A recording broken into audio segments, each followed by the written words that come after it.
Hello friends, आपण आजच्या व्लॉगमध्ये पाहणार आहोत या 4 चीनी आणि तिबेटियन संस्कृतीतील मूर्त्यांविषयी माहिती.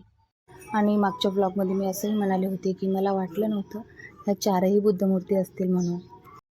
सुरुवात करूया ह्या पहिल्या मूर्तीपासून. ह्या सगळ्या मूर्त्यांमध्ये एकच अशी मूर्ती आहे जी खाली बसलेली आहे. त्यांच्या डोक्यावर असा छान असा मुकुट आहे, हातामध्ये एक दंड आहे आणि त्यांचं नाव क्षितिज बोधिसत्व आहे. आणि आपल्या धर्मामध्ये यांच्याबद्दल एक खूप मोठी कथा पण आहे.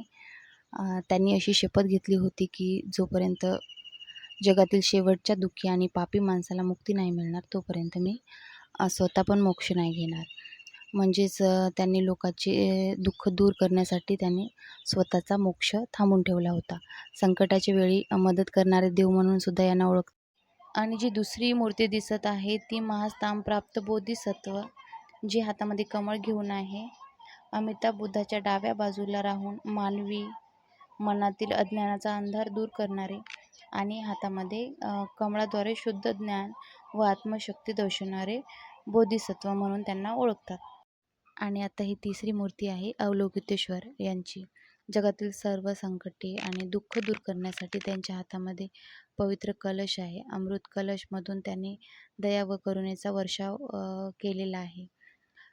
महायान पंथात सर्वात लोकप्रिय देवता म्हणून यांना ओळखले जाते. आणि यामध्ये चौथी जी मूर्ती आहे ती तथागत भगवान गौतम बुद्धाची आहे. यांना महायान बौद्ध परंपरेमध्ये अमिताभ बुद्ध म्हणतात. आता तर तुम्हाला अजून असं वाटेल का हे काही अंधश्रद्धेबद्दल सांगत आहे, तर मी तुम्हाला एक गोष्ट सांगू इच्छिते. आम्ही बौद्ध धर्मात कोणत्याही प्रकारची अंधश्रद्धा किंवा जादूटोणा मानत नाही. त्यामुळे या बोधिसत्वाच्या ज्या कथा आहेत त्या काल्पनिक चमत्कार नसून माणसाने कसे जगले पाहिजे यांचे प्रतीक आहेत. अवलोकितेश्वर म्हणजे आपल्या मनातील करुणा, महास्थानप्राप्त म्हणजे आपली बुद्धी आणि क्षितिगर्भ म्हणजे समाजातील शेवटच्या माणसाची सेवा करण्याची आपली भावना. या मूर्त्या हेच आपल्याला शिकवतात आणि हेच आपल्याला या मूर्त्यामधून शिकायला मिळतं.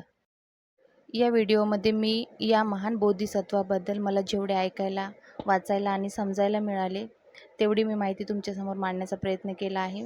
माहिती देताना जर काही चूक झाली असेल तर कृपया कमेंटमध्ये नम्रपणे दुरुस्ती सुचवा. आपल्याला एकाच फोटोमधून इतकी छान माहिती मिळाली. दिसणाऱ्या सर्व मूर्त्या बुद्ध नसतात तर त्यांची सोबती असतात, हे आज आपल्याला या व्हिडिओमधून समजलं. तुम्हाला ही माहिती कशी वाटली मला कमेंट करून नक्की सांगा. व्हिडिओ आवडला असेल तर लाईक करा, तुमच्या मित्रांना शेअर करा आणि अशाच साध्या सोप्या माहितीसाठी आपल्या चॅनलला सबस्क्राईब करायला विसरू नका. नमो बुद्धाय, जय भीम. भेटूया नेक्स्ट व्लॉगमध्ये. तोपर्यंत काळजी घ्या. बाय.